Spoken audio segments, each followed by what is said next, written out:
Talk about covalent bonding. And see, what exactly does it mean to be a covalent bond? Covalent bond is just when two elements share their own electrons to where it equals 8 to become a full octet.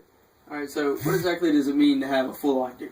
It pretty much means just to have 8 electrons. When you have a full octet, it gives the same configuration as a noble gas, and it just makes it stable. Alright, so you're saying that they're trying to achieve, like, stability. So what does it exactly mean? Like, what is an example of this? Well, you could use two hydrogen atoms. They each have one valence electron, and they're both trying to gain one more.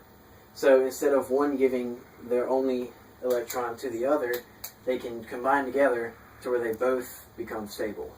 Alright, now I have one more question about the octet. Where does that actually come from? Like, what is it necessarily? Well, the octet is just when you do have 8 electrons and you become stable. But the octet rule says that any atoms with an atomic number less than 20 tend to combine. Alright, so we have our two hydrogen atoms with the valence electrons they're sharing, but give me something with like a little bit more. Well, you could use chlorine. They each have 7 electrons. So instead of, let's say, this chlorine giving an electron to here, so only one can become stable, they combine to where they each have 8, and it makes a bonding pair, or a single bond, which you can just pretty much abbreviate with a dash. Now you said one giving the other and them being stable. Now what is that? Well, it's like in ionic bonding, where one would give an electron and one would receive it, so only one of the elements could become stable. The difference is, instead of giving and receiving, they just come together to share that same electron. Alright, so they're sharing their electron and they're becoming stable, and you can just put the dash and you don't have to put anything else? Nope.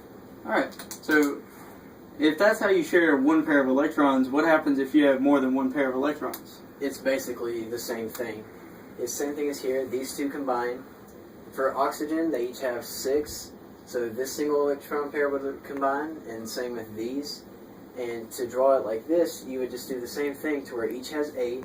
You would circle your bonding pairs, but instead of having a single dash to represent it, since it's 2 pairs, you would have to have 2 dashes. To represent your two bonded pairs. Right.